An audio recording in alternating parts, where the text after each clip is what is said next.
Bonsoir et bienvenue à vous en direct sur Public Sénat. Voici les titres du 22h ce soir.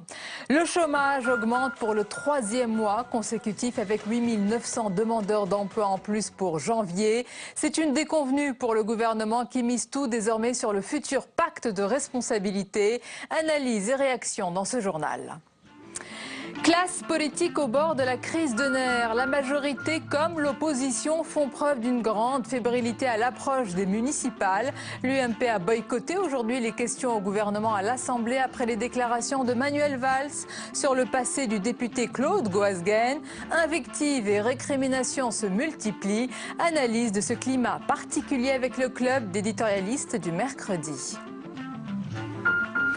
Serge Dassault va déposer plainte contre Libération pour atteinte à la présomption d'innocence. Le quotidien affirme que les magistrats, enquêtant sur les achats présumés de voix à Corbeil-Essonnes, disposent d'une liste de 130 noms qui auraient bénéficié d'avantages divers de la part du sénateur.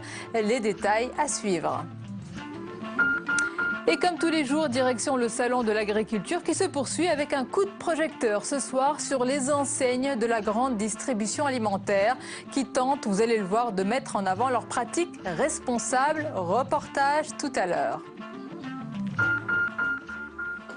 Voilà pour le programme de votre 22h. Merci d'être en notre compagnie ce soir. Et on prend tout de suite la direction de Kiev en Ukraine. Le pays a désigné son nouveau gouvernement d'union nationale. Ce soir, il doit être soumis demain au Parlement. Et cette nouvelle équipe a déjà été présentée à la foule rassemblée sur la place Maïdan. Pro-européen, le nouvel homme fort de ce gouvernement s'appelle Arseniy Yatsenyuk. Les faits avec Jérôme Bonnard. C'est sur la place de Maïdan à Kiev que le nouveau gouvernement était annoncé ce soir. Le pro-européen Arseniy Yatsenyuk, leader de la contestation depuis des mois, vient d'être désigné Premier ministre. Un peu plus tôt dans la journée, une autre annonce marquait les esprits des Ukrainiens. La dissolution des forces anti-émeutes Berkout. Ces troupes qui ont fait trembler les protestataires. 82 personnes ont trouvé la mort lors des affrontements la semaine dernière à Kiev. Les coupables seront poursuivis et ceux qui n'ont pas pris part à l'assassinat de manifestants pacifiques auront la possibilité de continuer leur travail. La nomination du Premier ministre doit être confirmée demain par le Parlement. La nouvelle équipe au pouvoir aura fort à faire. Dans le sud, la région de Crimée était aujourd'hui le théâtre de heurts entre militants pro et anti-russes. Le fossé entre une Ukraine pro-russe à l'est et nationaliste à l'ouest risque encore de s'élargir. Nous ne voulons pas sur notre terre de cette guerre qui a amené ce pouvoir fasciste, cette guerre qui a lieu à Kiev, cette guerre qui a lieu à Lviv. Nous voulons que l'Union européenne signe un accord d'association avec l'Ukraine. Nous voulons que nos enfants vivent et étudient en Europe et qu'il n'y ait pas de provocation de la part des séparatistes russes. Et même si ces derniers jours, la Russie avait adopté un ton plutôt conciliant envers les dirigeants ukrainiens intérimaires, le climat est très tendu. Dans la journée, Vladimir Poutine a ordonné des manœuvres militaires le long des frontières avec l'Ukraine. Une opération surprise, une manière pour le Kremlin de maintenir la pression sur un pays qui cherche encore son camp. Retour en France avec les chiffres du chômage qui tombent et le constat qui reste. Le gouvernement n'arrive pas à inverser la courbe du chômage. C'est une nouvelle hausse pour le mois de janvier avec 8 900 demandeurs d'emploi supplémentaires. C'est une nouvelle déconvenue pour le gouvernement qui mise plus que jamais sur le pacte de responsabilité. Les détails avec Flora Sauvage. Après l'inversion ratée de la courbe du chômage fin 2013, c'était un rendez-vous à haut risque pour le gouvernement. Les chiffres de janvier 2014 n'ont pas de quoi remonter le moral des Français.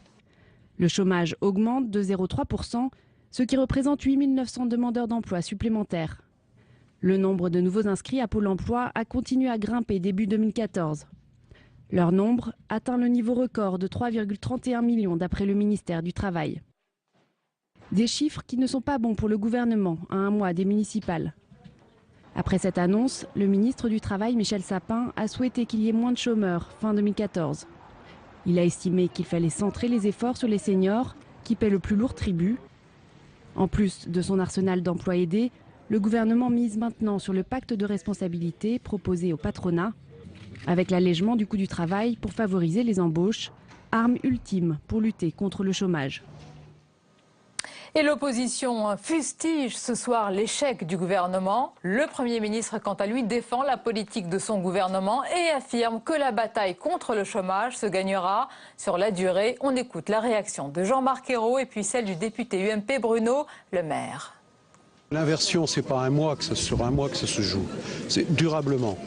Donc déjà, la bataille pour faire reculer le chômage des jeunes est bien partie, mais il faut surtout persévérer, amplifier l'effort, et puis sur le reste, c'est tout ce qui est entrepris et qui doit être amplifié, c'est le pacte de responsabilité. Les Français ne peuvent plus attendre, ils voient des discussions, des palabres, du dialogue et pas de décision. Quand est-ce que nous allégeons les charges pour avoir des emplois moins chers et embaucher plus de jeunes ? Dans l'actualité aujourd'hui, des travées désertées par l'opposition. Une majorité qui raille, je cite, des gamineries. Un président de l'Assemblée obligé de faire la leçon à une classe turbulente. Drôle d'ambiance cet après-midi au Palais Bourbon. Par solidarité avec leur collègue Claude Goasguen, le groupe UMP a donc mis sa menace à exécution en boycottant les questions au gouvernement après la déclaration de Manuel Valls. Un ministre de l'Intérieur à la réplique cinglante et ce n'est pas la première fois. Manuel Valls, ministre éruptif, la preuve avec Mounir Soussi. Regardez. Quand Manuel Valls cogne à l'Assemblée nationale, les bancs se vident. Dans l'hémicycle, le ministre ne retient pas ses coups et électrise le débat quand il s'en prend au passé d'un député UMP. Face à l'ultra-droite, ou face à cette extrême droite, eh bien nous répondons. Monsieur Goasguen, vous en venez, vous, de l'extrême droite. Vous savez ce qu'il en est. Nous ne sommes complaisants avec personne. Vous êtes complaisants. L'Assemblée transformée en arène, la droite se pose en victime et choisit la politique de la chaise vide. On boycotte la séance de questions pour dire ça suffit d'entretenir un climat délétère dans l'hémicycle, on n'est pas là pour ça. L'invective, l'insulte telle que le gouvernement le pratique face aux questions de l'opposition est inacceptable. Ce n'est pas la première fois que Manuel Valls tacle violemment l'opposition. En 2012 déjà, mis en cause sur sa politique sécuritaire, il donnait le change. Les sbroufs, c'est vous. L'échec, c'est vous. La hausse de la délinquance, c'est vous. Les suppressions de postes, de policiers et de gendarmes, c'est vous. Le retour du terrorisme dans ce pays, c'est vous. La division des Français, c'est vous. Manuel Valls s'était excusé après cette sortie, mais son tempérament a progressivement repris le dessus. Récemment, il a changé des noms d'oiseaux avec le député UMP Pierre Lelouch dans les couloirs de l'Assemblée et donné de la voix face à Valérie Pécresse. Ça suffit cette démagogie. Ça suffit cette démagogie qui n'arrête pas de créer ce climat dans le pays. Des coups de sang qui ne font pour l'instant pas chuter Manuel Valls dans les sondages. Une enquête IFOP le place en tête pour remplacer Jean-Marc Ayrault en cas de remaniement.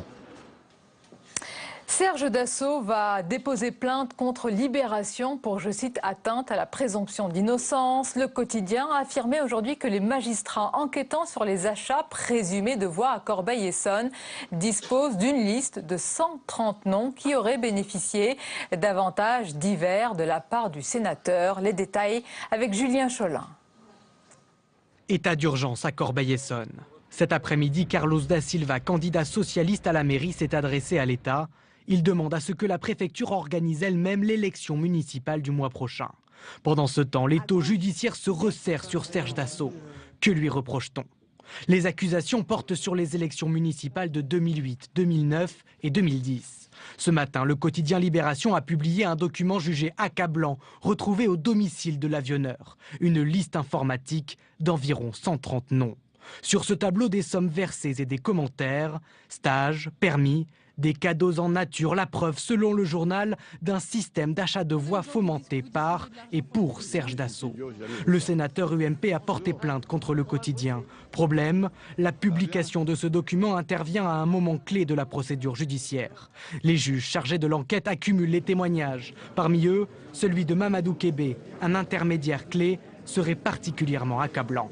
5 protagonistes de l'affaire ont d'ores et déjà été mis en examen, dont le maire actuel de Corbeil, candidat à sa propre succession le mois prochain, Jean-Pierre Bechter.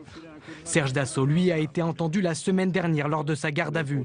Il pourrait être mis en examen dans les prochains jours. À 88 ans, Que risque-t-il?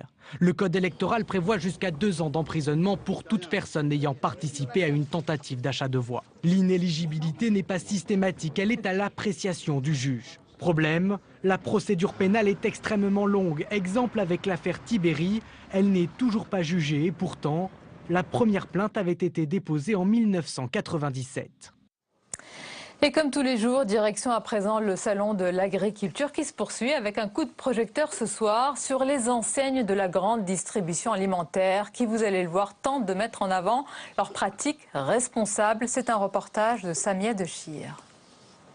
Toutes les grandes enseignes alimentaires s'y mettent, des labels bio, des partenariats avec les producteurs. Charal, par exemple, a créé le label Herbopac qui encourage financièrement les éleveurs s'engageant à respecter des critères de qualité. Et puis McDonald's, bien sûr. En 2012, le géant de la restauration rapide s'était engagé sur 3 ans à acheter 25% de son blé à prix fixe à 3 coopératives. Le contrat a été renouvelé et étendu aujourd'hui au Salon de l'agriculture. L'objectif, c'est de donner de la visibilité aux agriculteurs, mais aussi, moi, ça me permet de donner de la visibilité à mes franchisés en restaurant. Et effectivement, au bout de ces 3 ans, nous sommes satisfaits. Et les coopératives aussi, puisqu'il y a une 4e coopérative qui nous a rejoint, Axéréal, qui nous a permis de passer les volumes de 25 à 50%. Sur les récoltes 2015 et 2016, McDonald's achètera donc 50% de ses besoins en blé à 4 coopératives à prix constant. Une pratique qui protège les producteurs contre la fluctuation des prix sur le marché. C'est une meilleure stabilité pour le producteur. Il connaît son débouché, il est plus impliqué, donc pour lui c'est plus intéressant. Et il sait qu'il pourra refaire la même culture l'année suivante pour le même débouché. Une visibilité qui reste limitée à 2 ans. À la coopérative agricole Biocop, le partenariat se fait sur le long terme. Ici, l'engagement des grandes enseignes laisse sceptique. Si on s'engage durablement, pour moi, on s'engage en CDI. Mécaniquement, les modèles de masse à ce point-là ne sont pas compatibles avec un modèle de pérennité et d'engagement continu et d'être capable d'absorber et de faire tampon sur tout un tas d'aléas. Leurs exigences de masse font qu'ils doivent sécuriser de manière totalement impérative leurs besoins. Argument marketing ou engagement réel, ces pratiques dites responsables s'étendent à toutes les enseignes, y compris dans la grande distribution. Le club d'éditorialistes du mercredi avec 2 thèmes au menu ce soir. D'abord, les chiffres du chômage en hausse pour le mois de janvier et le gouvernement qui mise tout désormais sur le futur pacte de responsabilité. Et puis, la classe politique au bord de la crise de nerfs, invectives et accusations en tout genre. L'ambiance est électrique, notamment au Parlement, où il y a une grande nervosité de part et d'autre. Alors de quoi ce climat est-il le révélateur? On en parle avec nos invités ce soir. Le directeur du Nouvel Observateur, Laurent Geoffrin, bonsoir. Bonsoir. Bienvenue à vous. Avec nous également Christine Claire, bonsoir. Bonsoir. Journaliste politique, auteur notamment du livre Les Conquérants, 12 femmes à l'assaut du pouvoir. Avec nous Michel Urvois, bonsoir. Bonsoir. Éditorialiste à Ouest France. Notre chroniqueur économique Jean-Louis Gombault nous accompagne. Bonsoir Jean-Louis. Bonsoir Sonia. Et mon complice, notre dessinateur Hervé Baudry. Bonsoir Hervé. Bonsoir Sonia. Tout va bien? Très bien, très bien. On peut y aller alors. On va d'abord parler du chômage. Jean-Louis Gombault, c'est une déconvenue pour le gouvernement, ces chiffres du mois de janvier? C'est peut-être une déconvenue, c'est pas une surprise. Et chaque mois, ça va se répéter les mois qui viennent. Alors évidemment, on cherche à présenter qu'est-ce qu'il peut y avoir de positif là-dedans. Ce qu'il peut y avoir de positif là-dedans, c'est que ça continue d'augmenter, mais de moins en moins vite.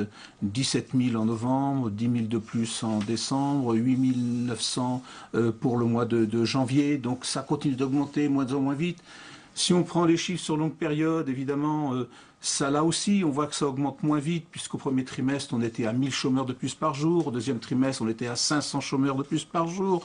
Au troisième trimestre, on était à 250 chômeurs par jour de plus, etc., etc. Donc ça augmente quand même de moins en moins vite, si on voulait donner un aspect un petit peu positif.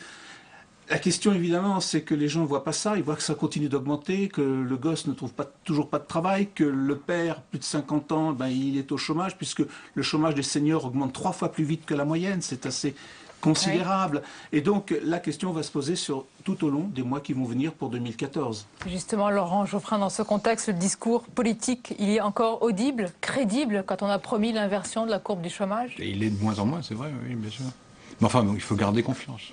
Oui, il faut garder confiance. Il faut regarder l'évolution tendancielle. La décélération? Bon, il y a ce que vient de dire Jean-Louis, mais la croissance est très faible, mais il y a une reprise en Europe. petite, Oui. lente. Oui, il ne faut pas rater le train. Qui a du retard. Oui, ça, non, on ne peut pas dire ça, parce que le taux de croissance, alors c'est très faible, hein, mais le taux de croissance de la France n'est pas très inférieur à celui de l'Allemagne, par exemple, qui se porte excellemment. Donc il est probable que parce que la France, en cas de récession, descend moins que les autres, parce qu'il y a des stabilisateurs automatiques, comme on dit dans le jargon. Donc il y a un État-providence qui est très puissant, et donc qui les amortisseurs. Qui amortit la crise, qui empêche le pouvoir d'achat de baisser trop.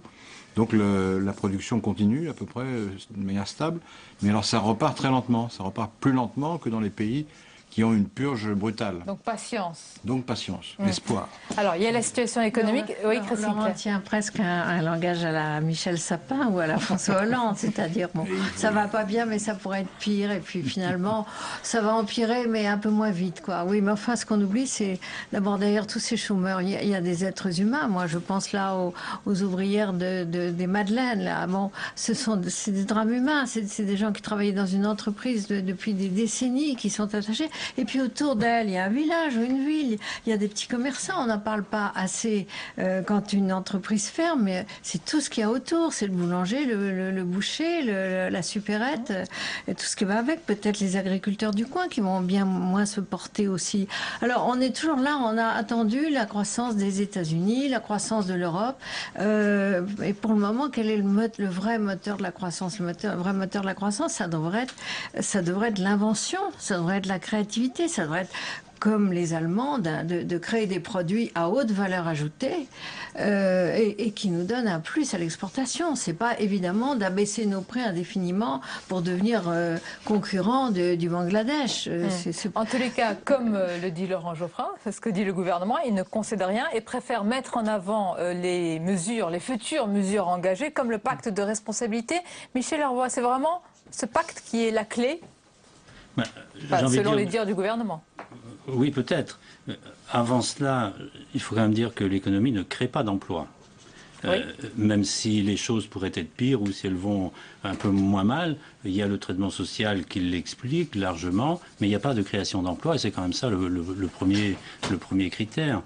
La seconde chose, c'est qu'il y a quand même, Jean-Louis Gombault me corrigera si je dis une bêtise, mais entre 130 000 et 150 000 nouvelles personnes qui entrent dans la population active, 160 000, voilà, qui arrivent spontanément sur le marché du travail, à qui il faut déjà trouver du travail avant de commencer à inverser la fameuse courbe.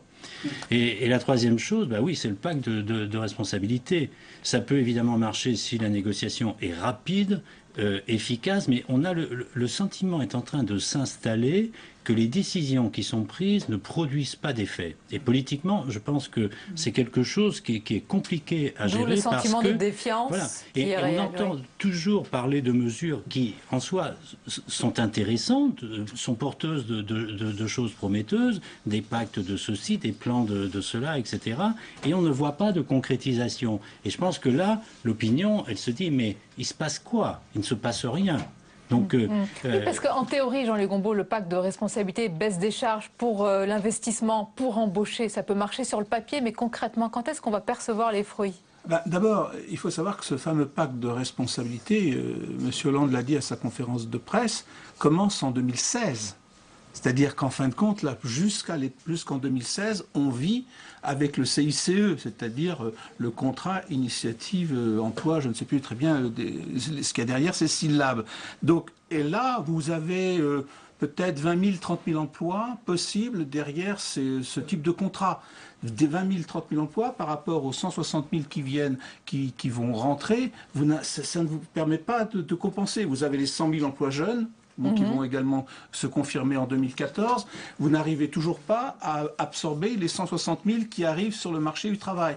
D'ailleurs, l'UNEDIC a fait ses prévisions pour l'année 2014. On est sur 70 000 chômeurs de plus en 2014. Alors évidemment, c'est moins que l'année précédente, c'est moins que l'année d'avant encore, mais on est quand même sur quelque chose comme 70 000. Il y a l'aspect économique et Laurent Geoffrin, l'aspect politique. Ce pacte, finalement, c'est qui tout double pour François Hollande, si je peux me permettre. Son quinquennat dépend en grande partie, c'est l'alpha et l'oméga de son quinquennat, ce qui reste. En tout cas, ça vise à rétablir un minimum de confiance au sein des entrepreneurs, chez les entrepreneurs, les grands, les petits. Donc c'est impalpable pour l'instant. Parce qu'effectivement, l'impact physique des mesures mathématiques va être limité. C'est un signal politique, social, qui consiste à dire nous ne souhaitons pas handicaper outre mesure l'entreprise. On l'a fait un peu, on était obligé, on a fait des impôts, tout ça. Mais on veut que vous vous sentiez mieux, quoi. Oui, pour que ça reparte. Pour que ça reparte. Mais c'est important parce que les vraies décisions, elles sont prises au niveau des entreprises. C'est pas parce que vous baissez les charges de 1,5%, d'un coup vous allez embaucher 4 personnes. Si vous embauchez 4 personnes, c'est 4 personnes quand vous avez des espoirs de vendre vos produits. Regarde, on va juste. Violant lui-même quand il est aux États-unis, mais il dit pas tout à fait la même chose une fois qu'il rentre Regardez en France. juste la caricature d'Hervé Baudry, donc je reconnais Michel Sapin. Mais oui, pauvre Michel Sapin, c'est le seul qui n'a pas, enfin, en tant que ministre, il aimerait bien changer peut-être de portefeuille. Ah, vous le verrez bien au sport. Bon, je sais pas, il y a peut-être d'autres nouvelles à annoncer. Il y a un parcours qui vous fait dire qu'il connaît bien ce secteur. Il y a peut-être quelques médailles d'or à ramener ou d'autres encore, peut-être d'autres meilleures nouvelles que celles-ci. Au service militaire, c'est lui qui portait le sac de François Hollande qui était trop lourd. Bah, c'est la même chose aujourd'hui. Restons sur Michel Sapin. Il y a toute une dialectique du gouvernement, et en particulier celle du ministre du Travail, qui affirme que l'objectif du gouvernement, il l'a dit aujourd'hui, c'est d'avoir moins de chômeurs, après avoir promis l'inversion. Ce sont de vraies contorsions et des habiletés tactiques, là. Oui, c'est la formidable impuissance. Pendant des mois et voire des années. Oui, mais c'est pas parce qu'on n'a pas réussi l'inversion de la courbe qu'il faut faire le dos rond. Donc, ça va être un concours l'épine là de la petite phrase. C'est quand même une démonstration d'impuissance. J'allais dire droite et gauche confondues. C'est vrai qu'on essaye de masquer ça par des discours. On va venir au chapitre suivant, je crois. Bagarre à l'Assemblée, discours violents, idéologiques, mais finalement, ils savent pas comment s'en tirer, quoi. Alors on habille ça avec un vocabulaire. C'est une impuissance effrayante. Il y a un débat très violent sur l'affaire des taxis. Bon, alors on a protégé les taxis en place et on a handicapé ou gêné les nouveaux. Mais les nouveaux, ils créent des emplois. Donc là, dans ce dossier-là, et beaucoup de dossiers sont comme ça, finalement on préfère protéger ceux qui sont là plutôt que de créer de nouveaux emplois. Et c'est toute la société qui fonctionne. Donc c'est un choix. C'est un choix. Mais il y a des féodalités, il y a des corporatismes, il y a des rigidités qui font que qu'on n'arrive pas à bousculer. De facto, on choisit le chômage. Mais de quoi manque-t-on alors? De courage politique pour bousculer tout ça? Un peu, oui. Et vous avez un gouvernement impopulaire affaibli. Ça fait 50 ans qu'il y a des rapports là-dessus. Il y a eu le rapport EF et puis le rapport Attali. Alors là, on est les champions pour créer des emplois dans les comités Théodule, comme disait le général de Gaulle, comité au Haut Conseil stratégique de l'effectivité, de la productivité, de l'attractivité et de la compétitivité. Ça, on est formidable. Je ne sais pas combien le gouvernement en a créé depuis un an, mais tous les mois, on en crée de nouveau des comités Théodule. Le problème, c'est qu'il y a un télescopage de calendrier. C'est-à-dire, je pense que pour faire ces réformes-là, le gouvernement, Jean-Marc Ayrault, a dit qu'il faut prendre du temps, il faut prendre le temps de négociation, de l'explication, de convaincre, etc. Mais le problème, c'est qu'il y a urgence. Oui. Et donc, peut-être que certaines de ces réformes produiront leurs effets dans 1 an, 2 ans, 3 ans. Mais en attendant, on fait quoi? Il faut tenir politiquement. Juste déclinez-nous le calendrier du pacte de responsabilité, Jean-Luc. Vous avez dit tout à l'heure, les fruits escomptés en 2016. Le pacte, d'abord, le gros problème qui va se poser, c'est après-demain. Oui. Puisque c'est la réunion avec les partenaires sociaux pour savoir s'ils vont se mettre d'accord. Parce que ce que souhaite le gouvernement, c'est évidemment, il a un projet. Et puis il aimerait que, comme on l'avait fait pour la flexi-sécurité de l'emploi, que les partenaires sociaux signent et après ça devient une loi. Ça va peut-être se présenter de manière beaucoup plus complexe qu'ils ne le croyaient. Parce qu'au sein du patronat, il y a des fortes divisions sur cette affaire. On croit que c'est très simple, c'est-à-dire qu'on baisse les charges. En fin de compte, les entreprises ne sont pas toutes dans la même disposition selon qu'elles payent des bas salaires, qu'elles profitent plus du fameux CICE précédent, etc. Donc c'est pas si simple. Les syndicats sont divisés sur cette affaire. La CFDT a l'air de vouloir jouer le jeu, mais la CGT et FO dit si les patrons ne prennent pas des engagements précis, il n'y aura pas notre signature. Donc ça risque premièrement de se traduire, cette affaire qui devait faire un rassemblement politique autour d'un projet de M. Hollande, risque de moins bien marcher qu'il ne l'espérait. Et ensuite, pour répondre directement à la question, c'est qu'effectivement, il n'est pas prévu de mettre en œuvre immédiatement le pacte de responsabilité. C'est dès 2016. Et ceci nécessitera de trouver des économies dans les dépenses publiques pour le financer. On va conclure, Sur un point, il y a le CICE qui s'applique en partie à partir du mois de mai. Là, ça va se ressentir. Mais ça fait partie du package. Là, il y a beaucoup d'argent. Et on va conclure avec la caricature d'Hervé Baudry, qu'on va revoir à l'écran dans quelques instants si elle arrive. On va la commenter. Oui, on parlait de reprise, c'était pour rebondir sur ce que disait Laurent tout à l'heure sur les petits métiers. Et il ne faut pas oublier qu'actuellement, le seul métier où on parle de reprise, c'est le métier de la couture. On est en pleine Fashion Week. Donc, Ah oui, c'est la semaine de la mode d'ailleurs. Merci de le rappeler, Hervé Baudry. Alors, dans l'actualité, il y a la majorité comme l'opposition qui font preuve d'une grande fébrilité à l'approche des municipales. Je l'ai dit tout à l'heure, l'UMP a boycotté ce mercredi les questions au gouvernement à l'Assemblée après le coup de sang de Manuel Valls. De part et d'autre, il y a beaucoup de nervosité. Christine Claire, de quoi ce climat politique est-il le révélateur? D'abord, on a toujours connu ça, hein. Enfin, c'est sporadique. Simplement, ça nous choque davantage en période de crise et justement la veille d'un jour où on annonce encore une augmentation du chômage. Ça révèle toujours une nervosité devant l'impuissance politique. Je pense que chez Manuel Valls, il y a vraiment, on arrive à une heure de vérité. C'est-à-dire qu'il est quand même dans une relative impuissance parce qu'il n'a pas de bons résultats dans la lutte pour la sécurité, contre les cambriolages, bon, il n'a pas de bons résultats.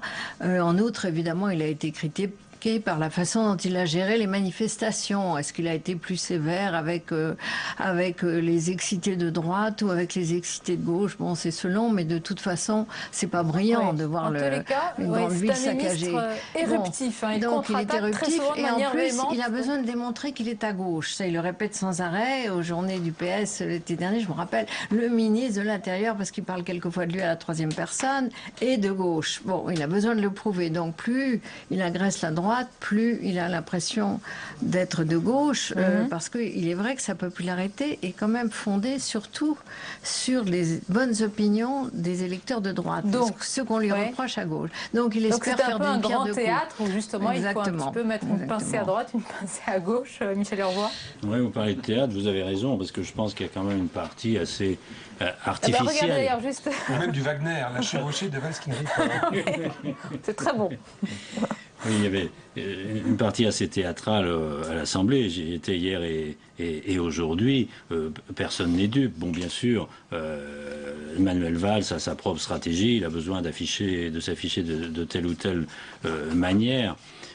Mais en période de municipale, où il y a quelques enjeux à la clé, il était pas mal aussi pour les uns et pour les autres de se crisper un peu, de montrer qu'on est très fâché, de ne pas venir, de pratiquer la politique du fauteuil vide, en l'occurrence. Voilà, mais tout le monde n'était d'ailleurs pas tout à fait d'accord. Enfin bon, les centristes d'ailleurs sont restés en disant qu'il ne fallait surtout pas faire ça. Ça les a privés de poser des questions sur les engagements ou les difficultés de la France à respecter ses engagements européens, etc. Enfin, voilà, donc tout ça a été dit. Donc c'est un petit peu plus compliqué. Laurent Geoffroy, est-ce que vous trouvez qu'il y a une grande fébrilité, nervosité ou est-ce que, comme le dit Christine Claire, c'est habituel? Il y a une tactique délibérée de la droite d'attaquer Valls. C'est un des rares socialistes populaires, donc on veut l'abattre. La droite a peur de ses propres divisions et de ses propres faiblesses. Elle sent que le gouvernement est faible, donc elle veut donner le coup de grâce, qu'il ne puisse plus jamais remonter et menacer ensuite de gagner de nouveau des élections. Donc ils surjouent tout, ils sont beaucoup plus agressifs qu'ils ne le seraient en période normale. Et là on voit bien qu'il y a une disproportion, parce que Valls n'a pas insulté Goesgen, c'est un truc de mauvais goût, ça se fait pas, il y a prescription, c'était il y a 40 ans, il dit qu'il était extrême droite. Bon.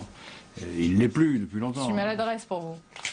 Oui, c'est peut-être un peu délibéré aussi quand même, et la droite fait une réponse disproportionnée pour bien cibler ce ministre de l'Intérieur, qui l'énerve parce qu'il fait de la triangulation, comme on dit, il vient sur ses terres idéologiques, et il est assez populaire. Donc il est dangereux. Et donc on lui tape besoin dessus. Aussi de souder la gauche, enfin le Parti Socialiste en particulier, autour de lui. Oui, donc en durcissant le ton, il joue aussi cette carte-là. Je regarde ces scènes en boucle, ces hommes grandiloquents, ces gestes théâtraux. Oh, vivement qu'il y ait un peu plus de femmes à l'Assemblée. On va en parler, mais regardez la caricature d'Hervé Baudry, c'est intéressant. C'était pour reprendre ce que disait Michel tout à l'heure, la politique du fauteuil ou de la chaise vide, c'est que finalement, on va avoir peut-être les urnes vides à la fin. C'est ça, c'est la conséquence, c'est l'image donnée. L'image qui est donnée par rapport par ce spectacle, comme vous dites. Il y avait une image qui était très impressionnante, j'ai trouvé aujourd'hui, avec cet hémicycle à moitié vide. Il y avait donc toute la gauche sur la partie gauche, évidemment, et toute la droite vide, sauf 2 fauteuils occupés, Maître Collard et Marion Le Pen. Et ça faisait une image un peu curieuse. Tout à fait. Est-ce que les rumeurs de plus en plus récurrentes de remaniement contribuent aussi à ce climat sur les bancs du gouvernement, la nervosité? Parce que François Hollande, paraît-il, Laurent Geoffrin, et je vous pose la question, est en train de peaufiner le bon timing pour accélérer et annoncer le changement de gouvernement et d'équipe. Il est temps? Ce serait utile, je pense, oui. Parce que l'équipe est très nombreuse, il y a eu beaucoup de couacs, d'erreurs, de dysfonctionnements, de zigzags, et donc c'est logique de remettre un peu d'ordre et d'avoir une équipe plus expérimentée et de tirer le bilan de ce qui s'est passé. Ouais. Il faut donc remercier Monsieur Loyal. Qui est Monsieur Loyal? Oui, c'est Jean-Marc Ayrault qui ne pose pas trop de problèmes à François Hollande, qui lui ressemble un peu finalement, mais qui finit par en poser parce que ça ne joue pas son rôle de fusible et parce qu'il l'entraîne dans sa chute, ou l'un ou l'autre. Hervé Baudrier a une réponse pour le remaniement. Oui, le bon timing. Il faut savoir trouver le bon moment. Si Julie gagne un César, Julie gagne un César, il va peut-être remanier. C'était un appel, un sort comme ça qui va arriver. Merci d'avoir contribué au débat. Mais justement, Christine Claire, vous avez parlé des femmes tout à l'heure. Elles pourraient être les grandes perdantes de ce remaniement à venir, s'il a lieu. Croit savoir le Canard enchaîné qui fournit dans son édition ce soir la liste. Ça ne rate pas, c'est mathématique, parce que souvent on leur donne des ministères moins importants. Enfin, sauf que là, il y a quand même la justice. La justice, la culture, oui, mais généralement, bien... espérons qu'ils ne vont pas refaire l'erreur de Juppé, qui avait renvoyé 5 ou 7 Juppettes. Avec une équipe resserrée, ce sera plus compliqué. Sauf si le Premier ministre est une Première ministre.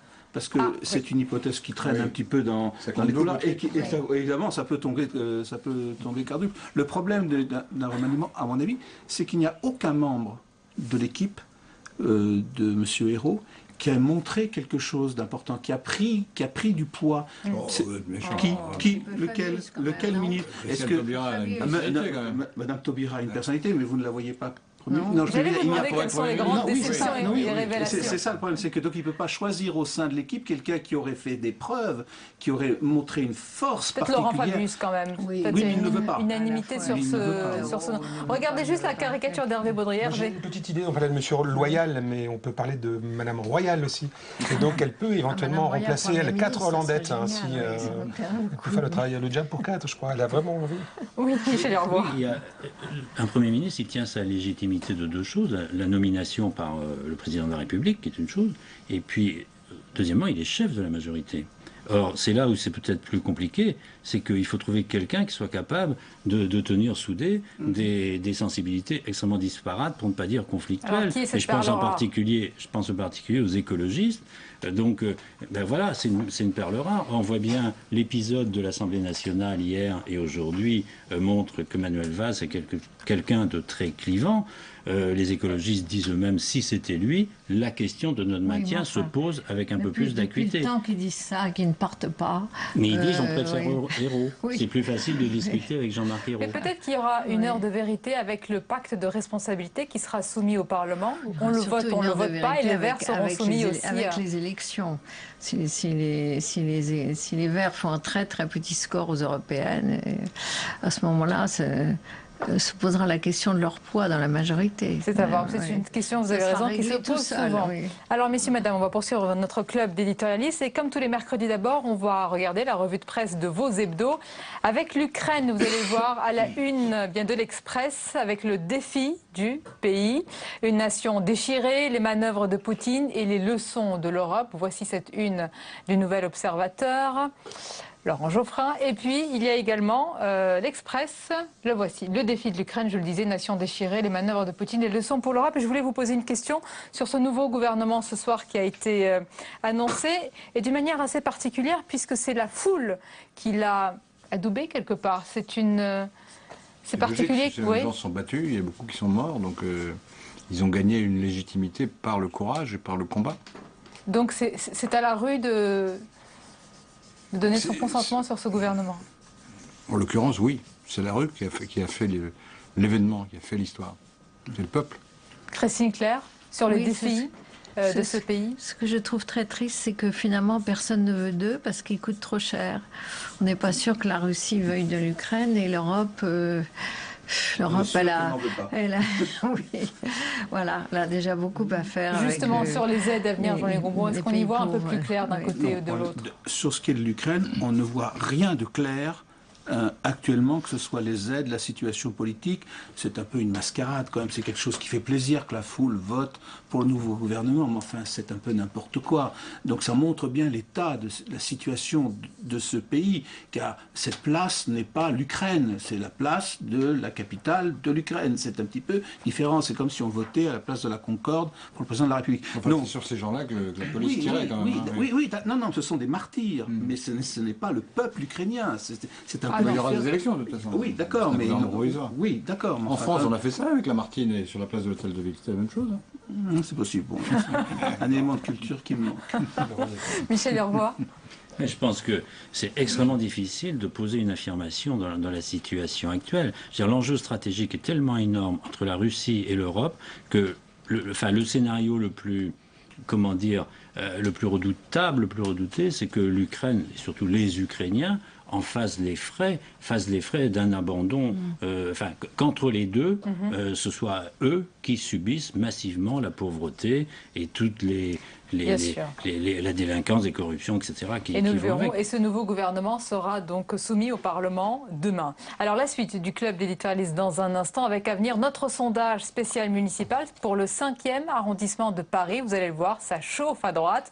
On en parle juste après le tour de l'info. Il est préparé ce soir par Cécile Sixou. Regardez.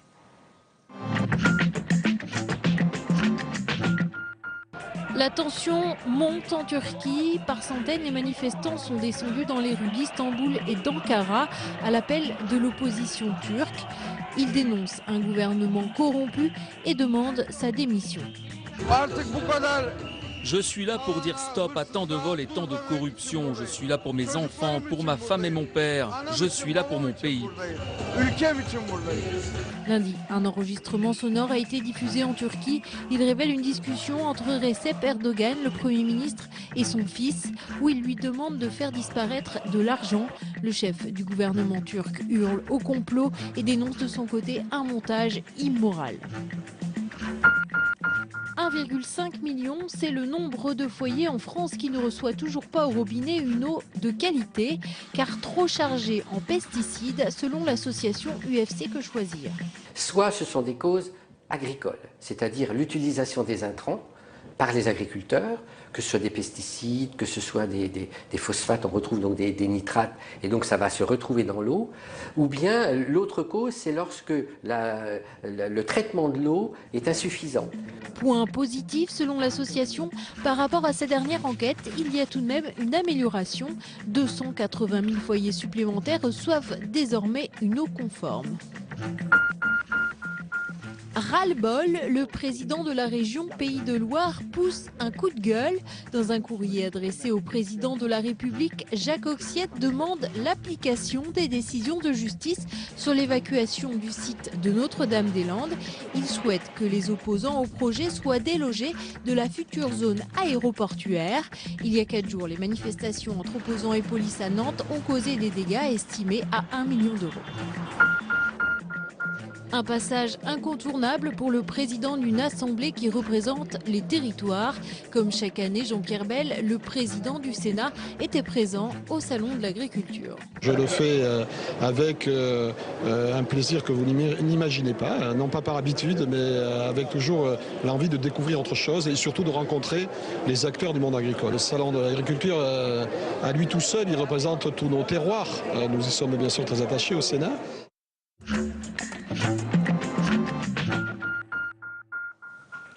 La suite du club d'éditorialistes et on accueille à présent Elisabeth Chavelet. Bonsoir, rédactrice en chef à Paris Match. Nous allons parler, Elisabeth, de notre sondage IFOP fiducial pour Public Sénat, Paris Match et Sud Radio sur l'élection municipale dans le 5e arrondissement de Paris. Et le PS serait en bonne voie pour remporter le scrutin. Oui, tous les sondages le montrent depuis quelques temps et le dernier en date, c'est le nôtre.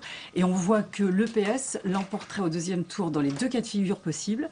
S'il y a un duel, c'est-à-dire UMP-PS, mais ce qui n'est pas une hypothèse très vraisemblable, parce qu'on pense que Dominique Tibéri ne se désistera pas pour NKM, ou en cas de triangulaire, dans les deux cas qui semblent fort possibles, et dans les deux cas, donc, le PS l'emporte. Alors, évidemment, on se demande pourquoi. Pourquoi ? Parce que c'est la division de la droite, et moi je pense que là, il y a le problème que aucun des deux, ni Tibéri, ni NKM, ni le clan Tibéri n'a voulu céder d'un pouce. Oui. Parce qu'en 2 secondes, NKM proposait au fils Tibéri d'être 3e sur la liste. Il a dit, pas question, je veux être premier, rien d'autre. Et de l'autre côté, Tibéri proposait à NKM de prendre la tête de liste du 5e et lui d'être 3e. Elle a dit, pas question, je veux pas me mélanger avec les Tibéri. Et voilà le résultat, la droite perd. Oui, mais je suis sûr, Laurent Geoffrin. NKM a 100 fois raison.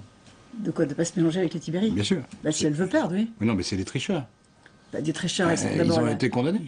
Quand même, ils ont fait des faux bulletins, ils ont fait des faux votes, des faux électeurs, ils ont voté les morts, tout ça. Donc c'est de la triche électorale, quoi. Il faut quand même sanctionner ces choses-là. Mais il n'y a que les Tibéri qui trichent. Oui, mais c'est pas parce qu'il y en a d'autres que ceux-là ne doivent pas être certes, mais l'arrondissement, la perte de cet arrondissement va rendre difficile la conquête de Paris pour NKM. Oui, mais c'est apporté à son actif et non pas à son débit. Oui, mais les électeurs, eux, ont tranché. Depuis 83, ils votent Tibéri. Ça fait 50 ans qu'ils ont ce fief. Et que moi, oui, mais ça ne change rien au fait qu'ils ont triché. Enfin, ça, c'est une question évidemment de morale. C'est son point de vue. Mais le résultat... C'est une question de loi, c'est la loi électorale. On n'a pas le droit de faire des faux bulletins. Oui, mais alors, est-ce que la loi dit qu'il faut à ce moment-là pas qu'ils partent ?